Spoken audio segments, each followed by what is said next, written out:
I'm Cameron Weingarten. I'm the manager for Plainfield Township. And today we're going to hear from our consultant, Suzanne Schultz, on our Reimagine Plainfield plan. And then we're going to open it up for a question and answer time, comments, questions and answers. Feel free to ask your questions then. And then there's also opportunities offline if you want to ask us questions privately after the conversation today.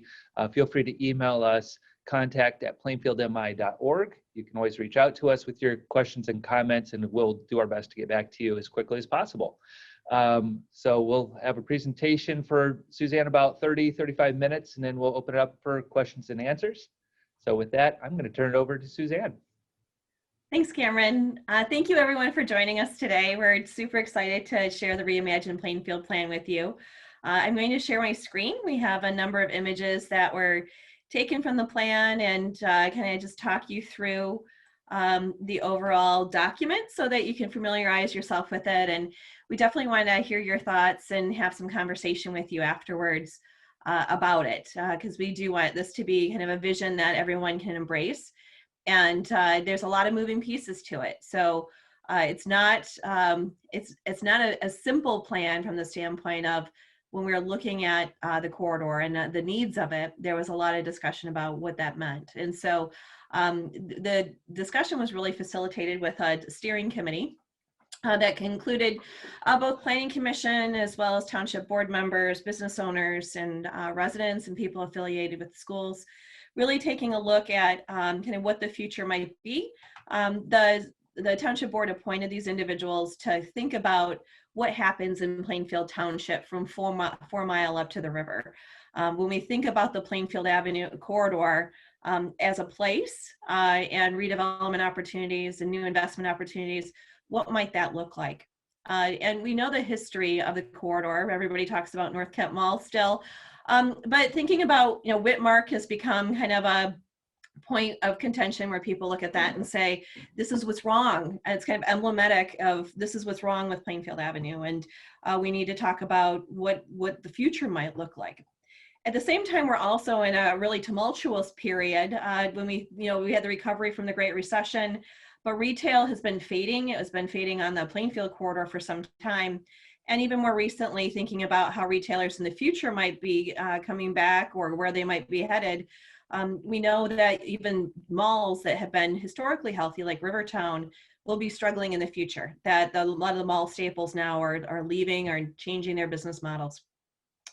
And when we think about kind of what has happened along the corridor, North Kent Mall, if we use that as an example, the picture on the left is from 1967. And that was still a field. The North Kent Mall opened in 1971 and was open for 30 years and then closed in 2001. And then you had the Lowe's redevelop, but the mall has been gone for 20 years, for 2 decades. And really, when you think about it in terms of an adult lifespan, my lifespan, it's actually my big birthday this year. In my lifespan, we've seen the mall open and close in 30 years, the site kind of languishing in some respects for the past 20 years. What does that future look like then? When we see uses that are coming in that may not produce jobs or the employees, the populations that you need to be able to support other businesses and the taxes that they bring with that. When we look at the township's income, kind of the tax revenue that's coming in, there was a base that was set for the Corridor Improvement Authority, which was created with Grand Rapids Township. And then the increment, the addition above that base, was supposed to help invest in the corridor, really from if you think of a business association like organization that could help invest and curate what happens along the corridor to get additional economic development. Unfortunately, that organization's now defunct because there was no revenue to support it because there's no increase in increment. So that really speaks to the need to figure out how to get more investment along the corridor to be able to support the things that you need, but also the goods and services that township residents want. The corridor carries a number of cars. There's actually as many cars that travel along Plainfield Avenue as there are men, women, and children in the township for the population of the township.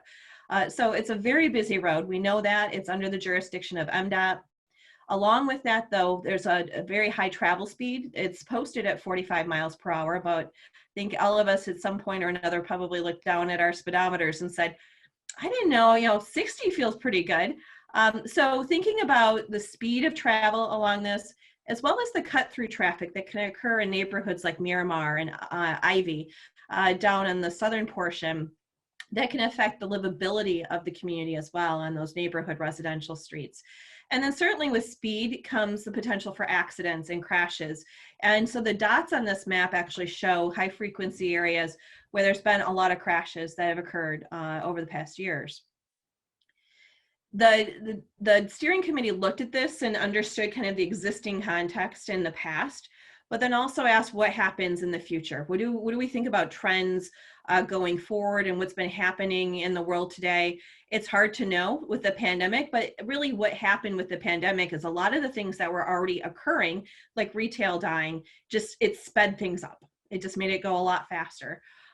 In terms of demographic trends, the township actually in 2010, the number of 1 and 2 person households was almost 60%.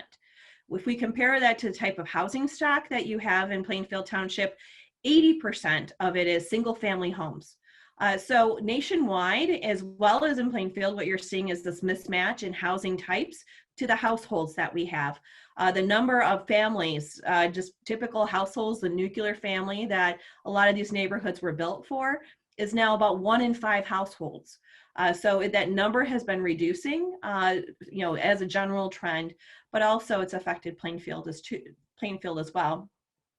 And then, of course, housing affordability has become a big discussion item in both not only Plainfield, but the whole Grand Rapids region. We're expecting to have 30,000 more people in the next 5 years move into the region, into Kent County.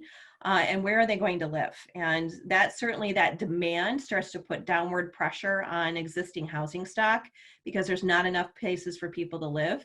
And so it's increasing the price of housing, and yet incomes haven't been rising at that rate.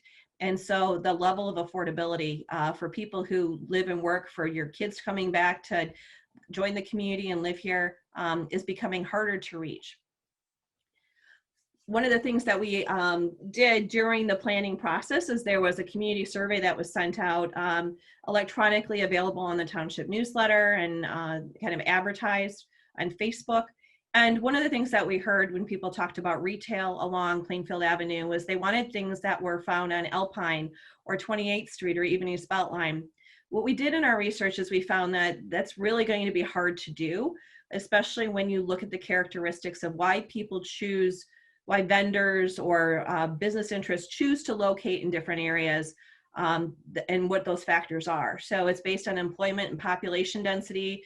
Traffic is certainly one of those, but also the age of the housing stock and the price points. And what we learned is that Plainfield does not compete well. If we just look at East Beltline and Alpine Avenue, it has half the daytime population as Alpine Avenue. So not enough employees in the area to support lunchtime crowds, for example, for restaurants. If you look at the population density and incomes, it makes it also hard for Plainfield Avenue to compete. So a lot of those things that we're saying, well, if we just had this retailer, we just give us a Trader Joe's and we'll be great. It's going to be very hard, if not next to impossible, to attract a lot of those businesses that people said they wanted. And so what is changing, and what are those trends?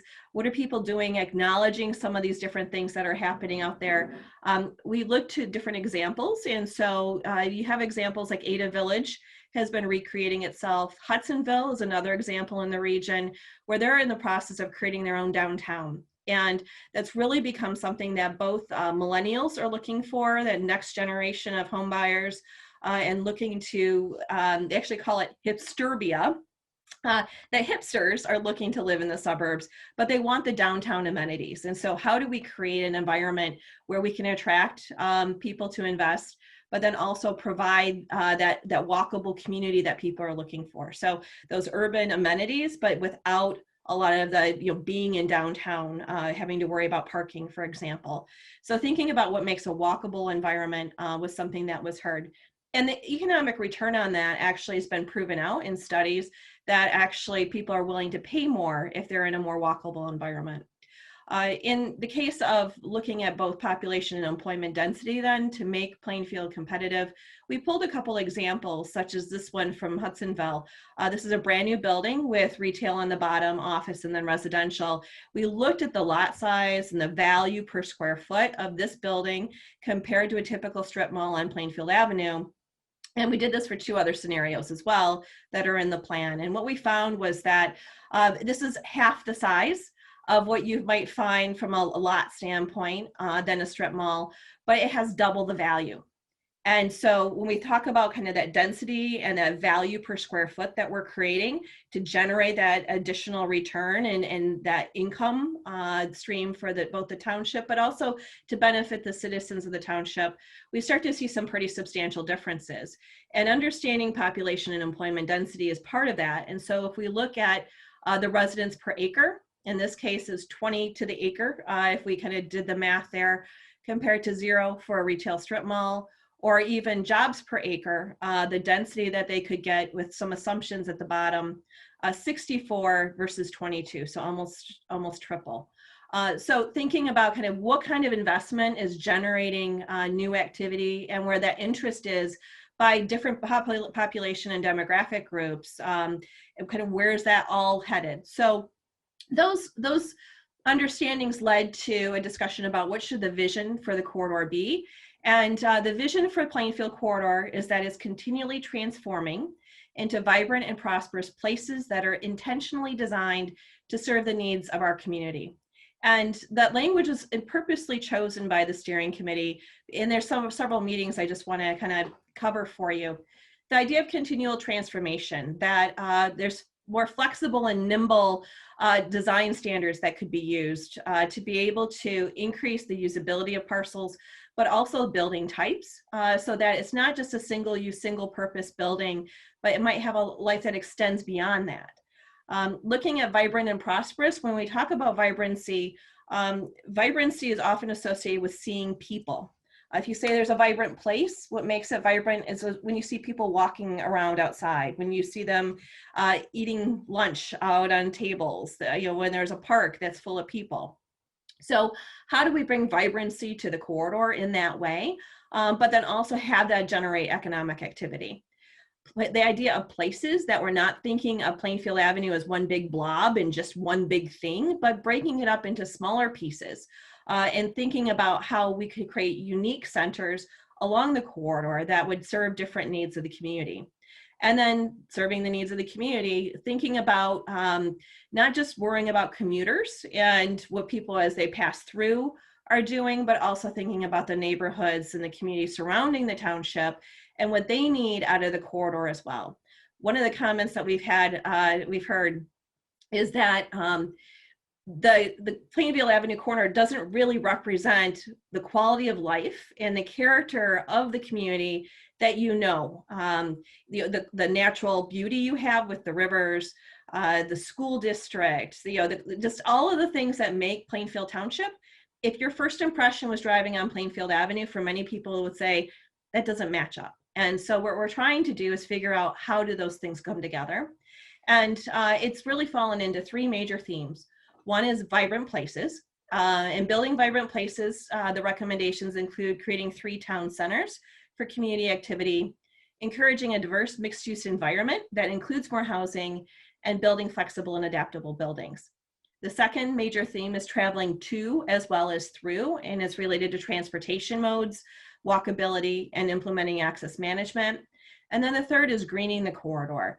In our surveys and discussions, greening has become a big issue, and a lot of topics on thinking about all of the rooftops and asphalt that you have and how can it be softer and beautiful.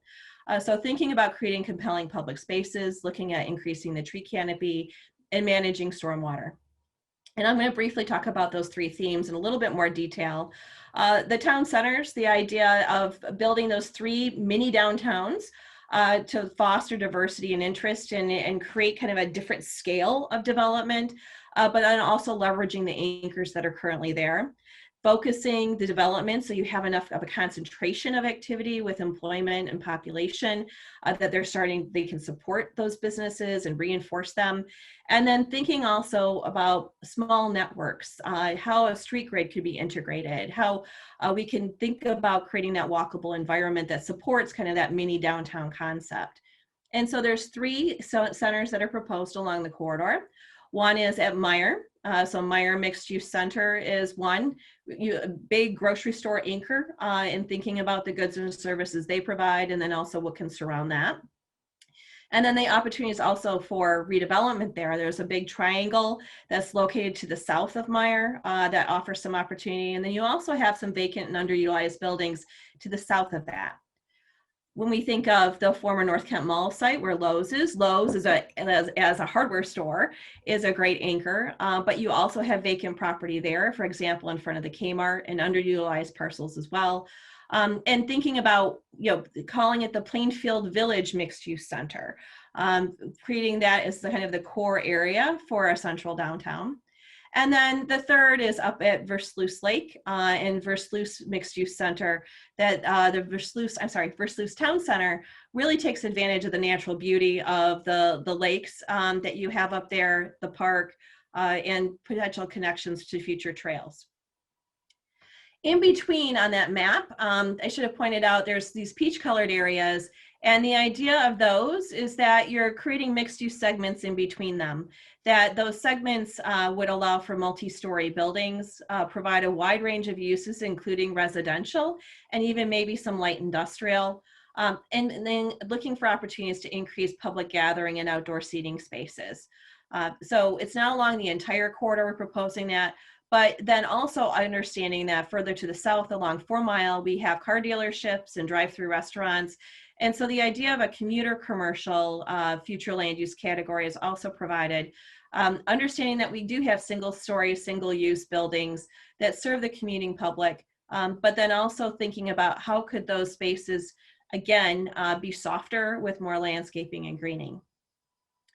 Finally, the last theme under building vibrant places is flexible and adaptable. And for new buildings, thinking about how those are designed, that they have sufficient floor to ceiling height, that they can be reused for other purposes, that they can continue to be an economic productivity, so that they're not just built as disposable buildings. Some chains nowadays just say, well, the building's going to last 20 years and then we'll appeal the taxes on it and walk away from it in some cases. So that's an issue that we need to be aware of, and it's something that we're trying to figure out how to address in thinking about what the future looks like.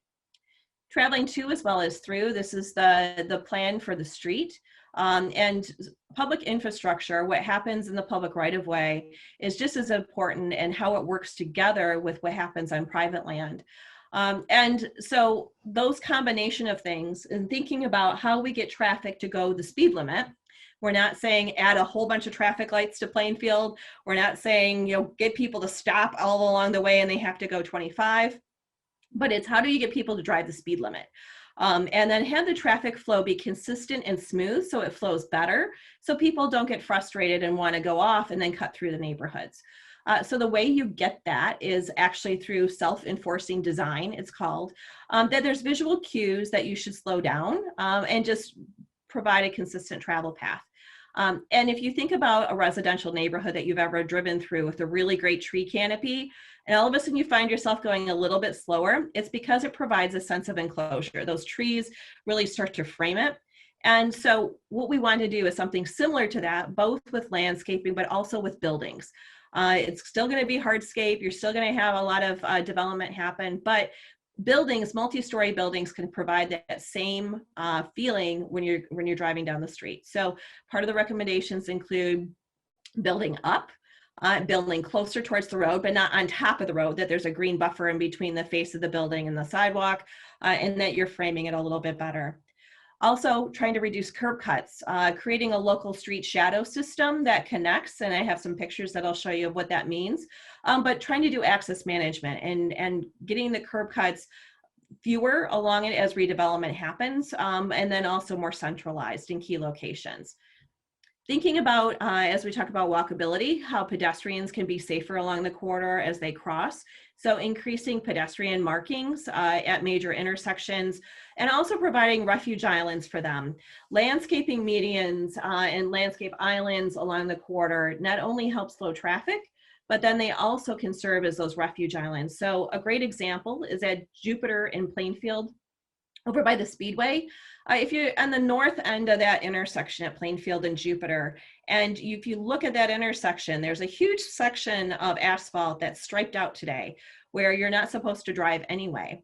That would provide a great location for a median where pedestrians would only have to worry about crossing in one direction if they couldn't make it all the way across 6 lanes of traffic. And then they could worry about crossing the rest of the way. So thinking about where those opportunities are. And then also, as we think about pedestrian and vehicular conflicts, the less curb cuts we have, the safer pedestrians are on the sidewalk. And so part of that too is not just the curb cut itself, but the deceleration lane. If we look at examples such as the new O'Reilly's Auto Parts that was made with the very long, it's over 100-foot long deceleration lane, and then the 50-foot wide curb cut, it makes the street, if you're driving down Plainfield, feel like it's 7 lanes wide because of the amount of asphalt that was put in to be able to accommodate that decel lane. So we have to think about kind of what that looks like from a speed standpoint. The bigger the road feels, the faster cars go. But then also the experience on the other side, if you're not in a car, how does that feel when you're in the area? And so just a really quick visual representation of what that might be.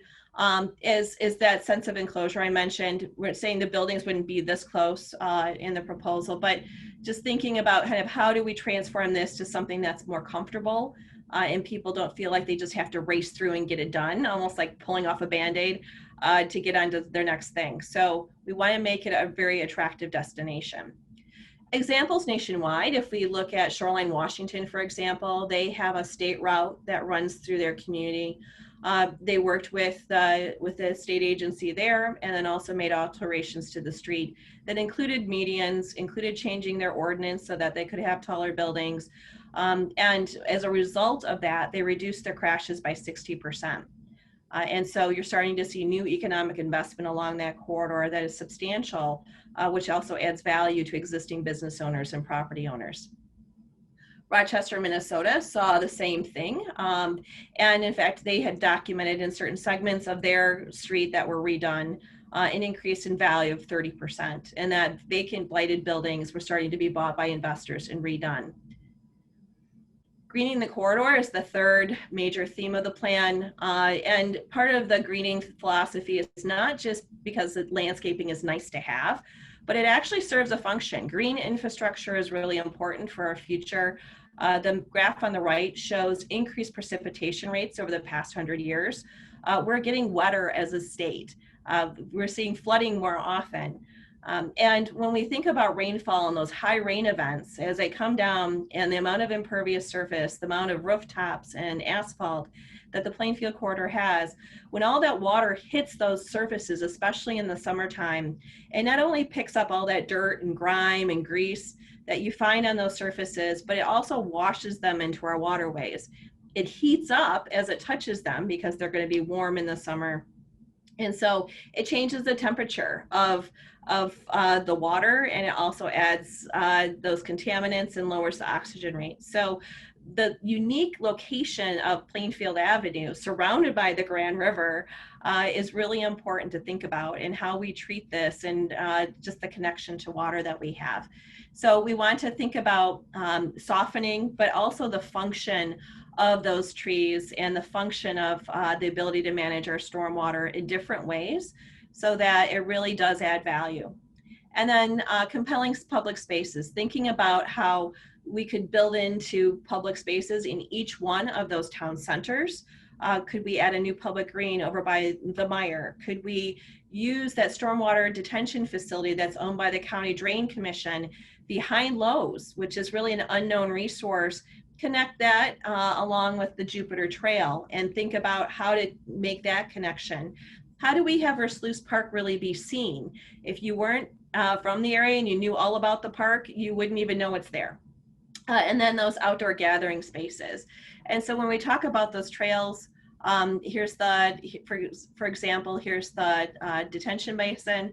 You know, how do we connect that with the Jupiter Trail and think about redevelopment? Could we add an event green in the front parking lot? We have those carnival rides are used to before the pandemic.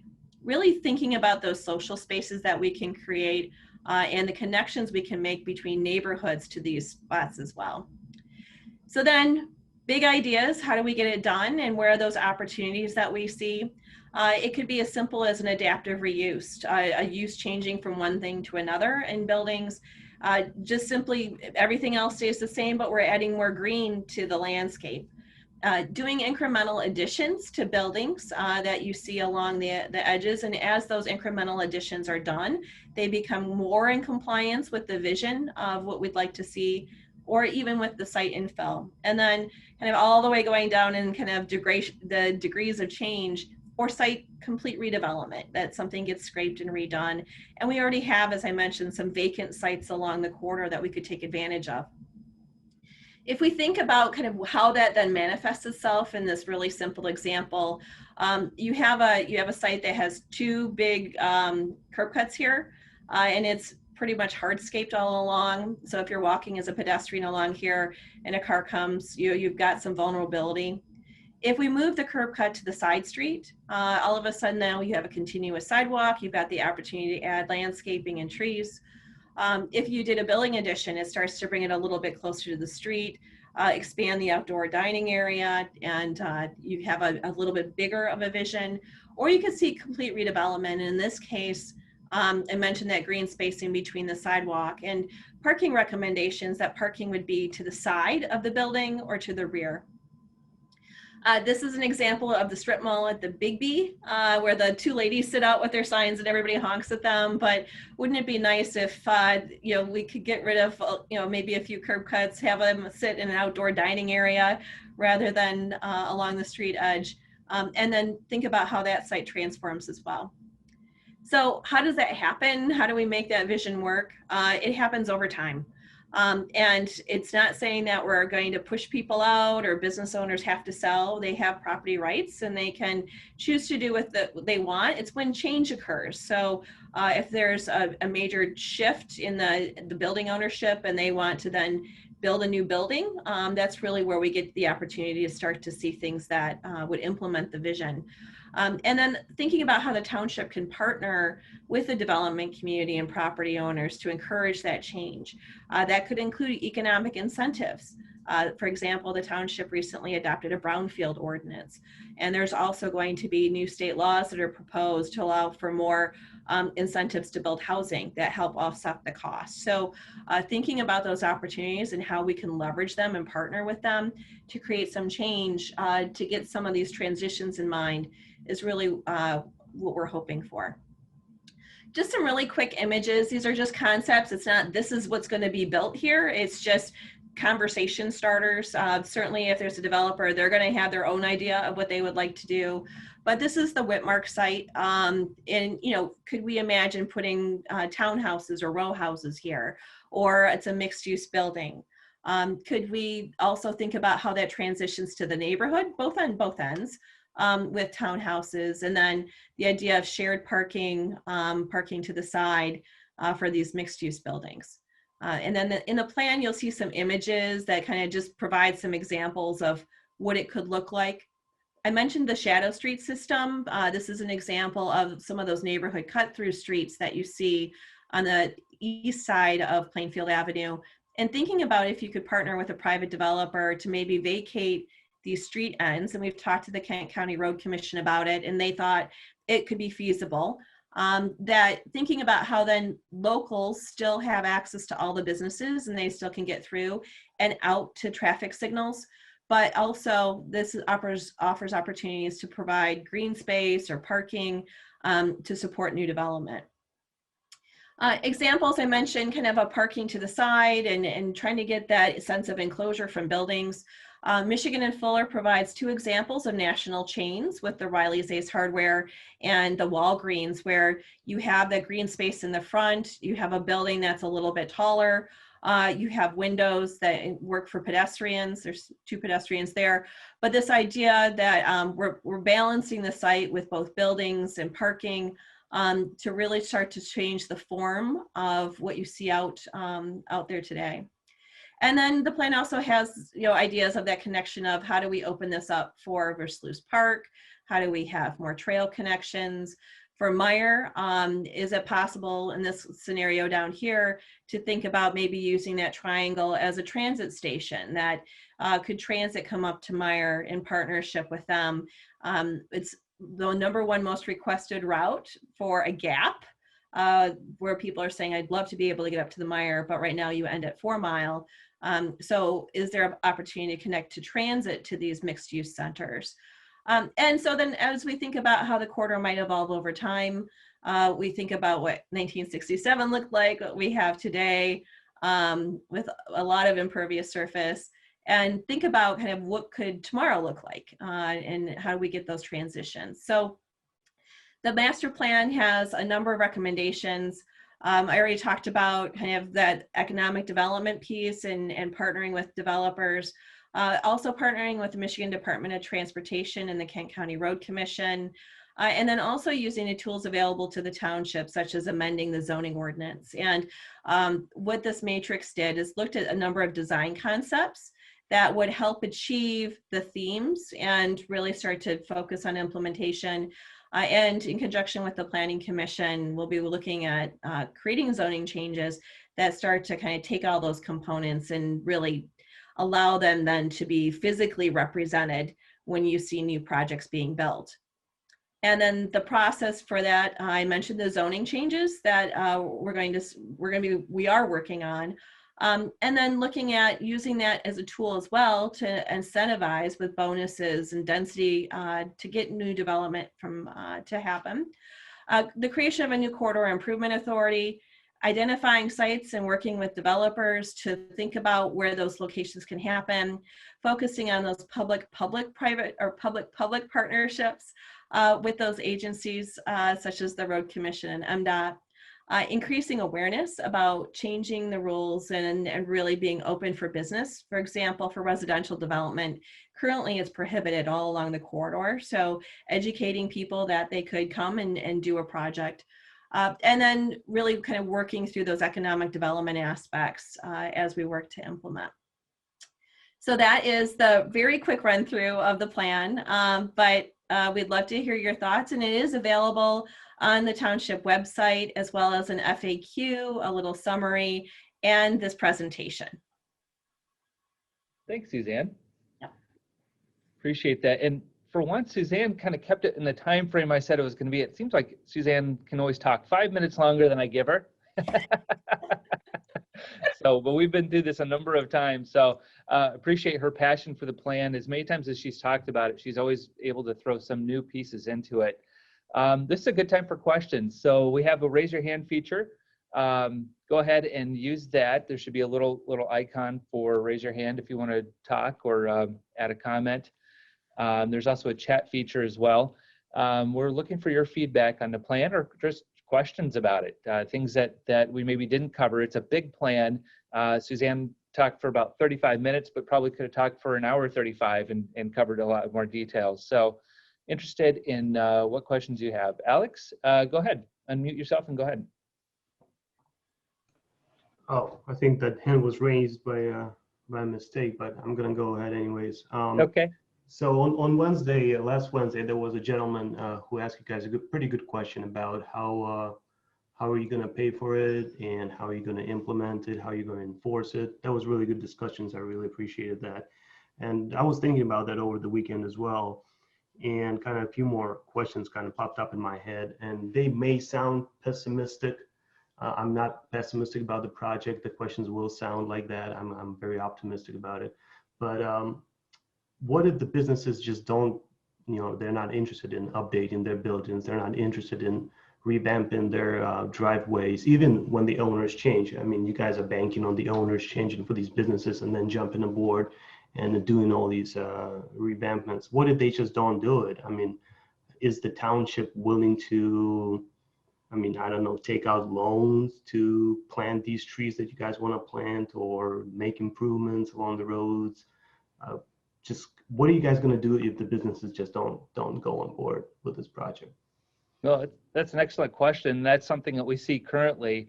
Some businesses see the value in reinvesting in the structure, in the aesthetics of the structure, or just operationally. I think the best case is when you look at fast food chains and look further down Plainfield Avenue. It's not in Plainfield Township, but you look at the Wendy's down in the city of Grand Rapids, just before 196 or I-96. They completely demolished and rebuilt a Wendy's on site. And I can't imagine that was done because it increases the quality of the food, right? It's an operational thing, it's an aesthetic thing, and that's what you'll see these big chains do all the time. Meijer is going through that right now internally, fixing up the inside of their building because they recognize the value of getting their customers, in and out of the store, and finding what they're looking for as quickly as possible. But also the aesthetics matter too.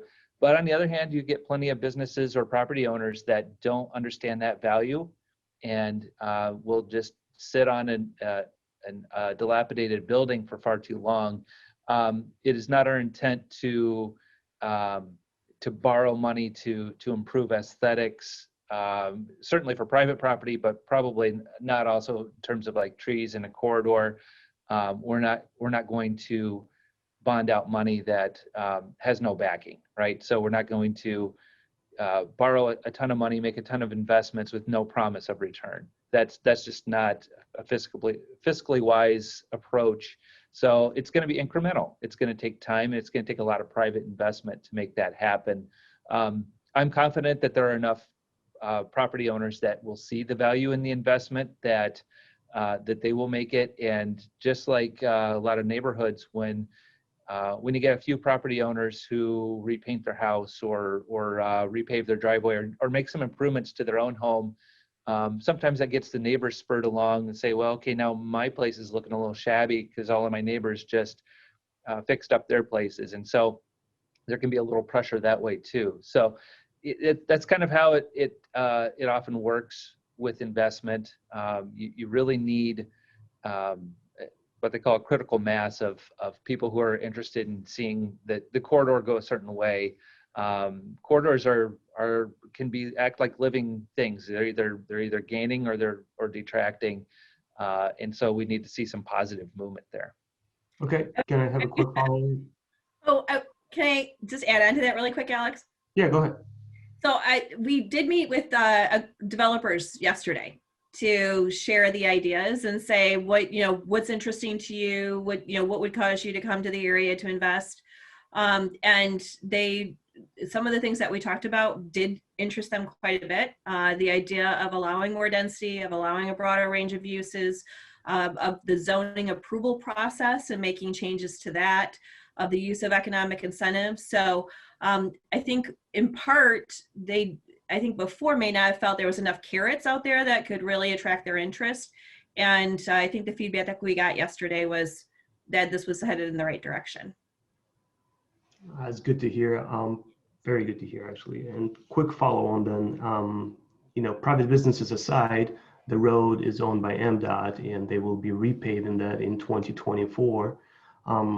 Will you guys incentivize them somehow, or I don't know, what kind of deal do you have to do to ensure that they do go along with your proposed ideas of a boulevard, of a drainage system, of trees in the middle separating the two sides?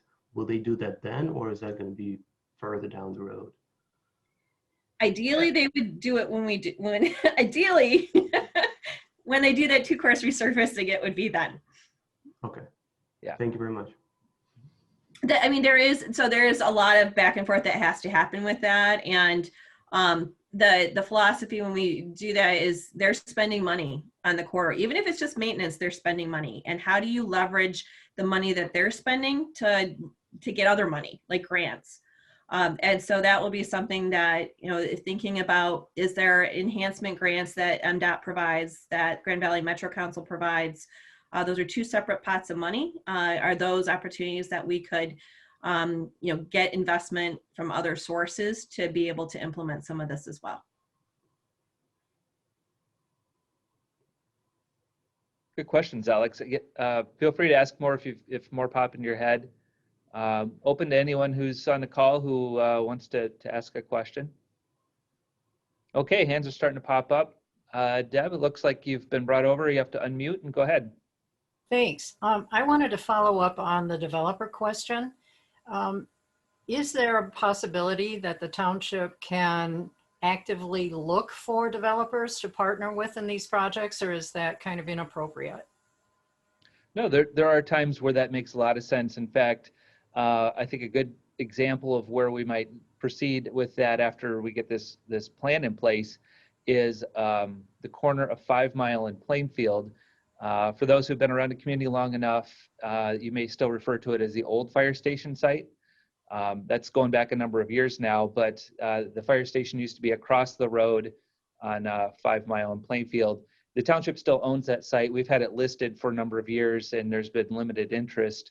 But that's the kind of property where we could go after development proposals and say, this is the kind of thing we're looking for. Give us your best proposal. So yeah, that's something that could be done as well. Oh, great. I'm glad to hear that. Thank you. Mm-hmm.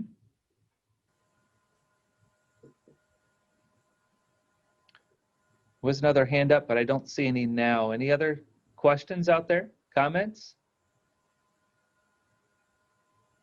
You know, Suzanne, you made the comment about the speed on the corridor, and I experienced that myself yesterday. My 15-year-old was driving me, and I did have my eyes open. That's always a scary situation. But he said, Dad, isn't the speed 45 on Plainfield? And why is everyone going so fast past me?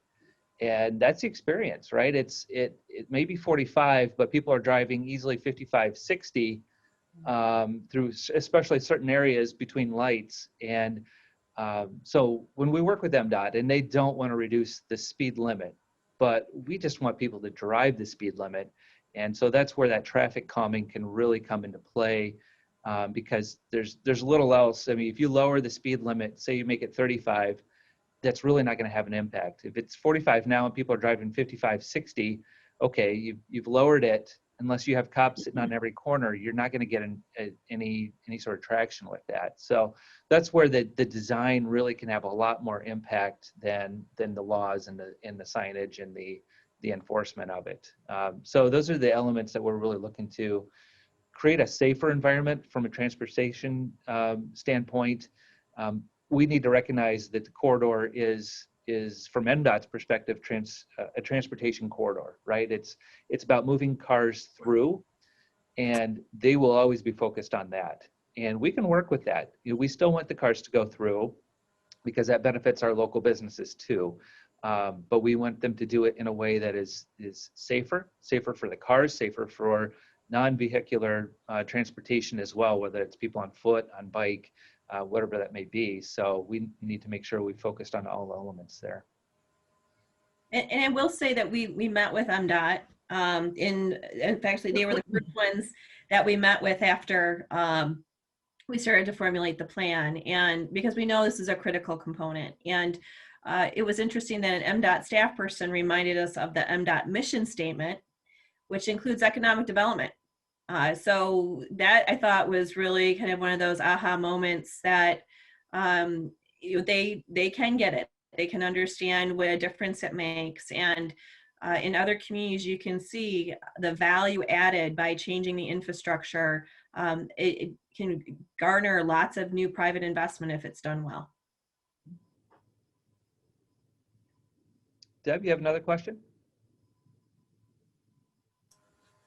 Well, a comment actually. I'm part of the Northeast Business Association, and yesterday we had a meeting where we had a presentation from the Rockford Sustainability Committee, and they have taken so many actions to improve the greening of Rockford and working with businesses to make that happen. And we had positive reaction from our members, but the thought was, gee, how do we do that here? Maybe we have to wait for the federal government to enact laws that will support this kind of thing. So I think seeing what is happening here with this local action is so reassuring that we don't have to wait for the federal government. This is all local. We can make this happen. And I am sure there are a number of business owners who will be very, very happy to see this kind of initiative. So bravo and thank you. Thanks, Sam. And even though MDOT does control the right of way, we'll point to, Cameron mentioned the kind of what's happening on the southern end. City of Grand Rapids planted trees in the right of way and in partnership with private property owners last fall. And so I think that really helped set the stage for us to be able to come in and request the same of MDOT.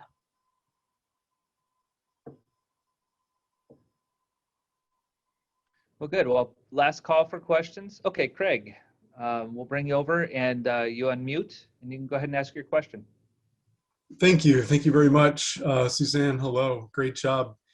I have to admit, I'm kind of just getting up to speed on this. So the 30 minutes I saw was very helpful. Thank you.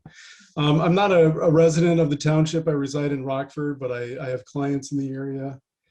Just out of curiosity, and perhaps you can just direct me somewhere on the website, can you speak to citizen engagement, how residents are able to contribute and participate? Yeah, do you mean in terms of comments, question and comments, or? Yeah, just engaging in the process, whether that be, in person or virtual. Yeah, so we're doing a few different opportunities for engagement. What we're doing right now, we're calling Webinar Wednesdays. We've had a series of those. We're doing an in-person session next week, Wednesday, at our Plainfield Fire Station, the one on Plainfield Avenue, from 3 to 6 p.m. So that's a walk-in, ask your question, leave your comment kind of session. It won't be a structured presentation like this one, but it's a good time for people to meet face-to-face, especially for those that are less comfortable with technology. But we're also accepting comments, written comments, if people would rather email or even pick up the phone and call Township Hall. We're accepting comments that way too. So we're collecting data in different ways. We have a survey after this. You should get an email for a survey. That's another data collection tool we're using. And this is on the back end of the plan. On the front end of the plan, we didn't go into that in our presentation too much, but a year ago, we spent a good amount of time collecting resident information on the front end. What are some of the things that people want to see out of this plan? And so we did engage with well over 100 residents in terms of online surveys and written comments on what to incorporate in the plan. So that was kind of the foundation on the front end, and now we're making sure we're kind of doing the validation on the back end by getting this input to make sure that, okay, does this really reflect what people told us a year ago? So I hope that helps. Yeah, helpful. Thank you. Yeah, and as you know, Craig, trying to do engagement during COVID. Yeah, tell me about it. It's a little crazy. I think one thing we didn't mention was it was interesting because the steering committee had a series of listening sessions pre-COVID where they had developers come in, and Grand Valley Metro Council, Wendy Ogilvy from Elgro, the watershed group, Mm-hmm. and so they had some listening from people who are familiar, could comment on the corridor.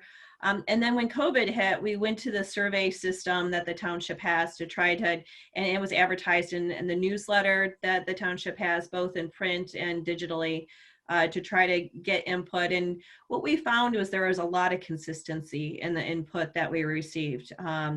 And some of those parts, though, also forced us to kind of dive a little bit deeper. So, for example, that mention I had of people said, well, I want a Trader Joe's.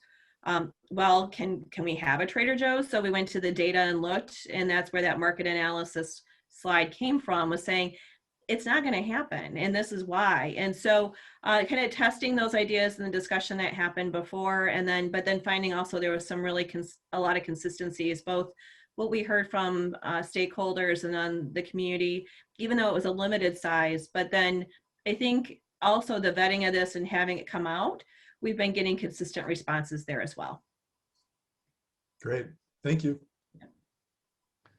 Okay, Doug, it looks like, Doug, you have a question? Go ahead, unmute and go ahead and ask your question. Can you give us an update on next steps for the Whitmark property? Yeah. Yep, that's often a common question we get.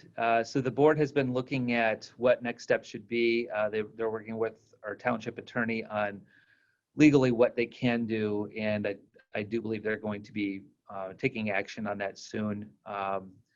Without revealing too much, they are looking at some serious action, and probably in the next month here that would force the owner to either take action or part with the property. So hopefully we can have something positive announced soon. Is that property listed? And if so, what does he have it listed for? That is the question of the day. No price has ever been established on it that I've ever seen. Every time we hear of someone making an offer, his response is that's not enough by half, regardless of what the number is. So it's kind of tricky. No, as far as I'm aware, no price has ever been established by him in terms of what he'd be willing to sell it for.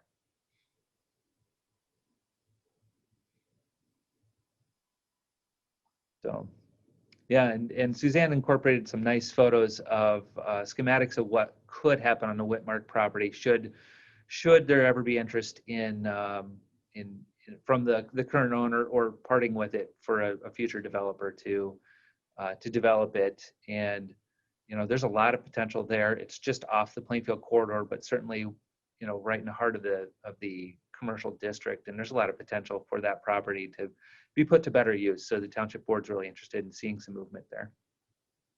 Yeah. Sounds good. Mm-hmm. Good. Any other questions? If not, we'll give you back the balance of the hour, and thank you for your time today. Appreciate your feedback. The questions are really helpful for us. The feedback is helpful. Helps us, and throughout this month, we've been kind of tweaking our plan as we go forward, and taking that feedback and making sure that this plan is something that matches what the community is looking for. So, well, with that, thank you for your time today. Appreciate it, and have a good one. Bye, folks.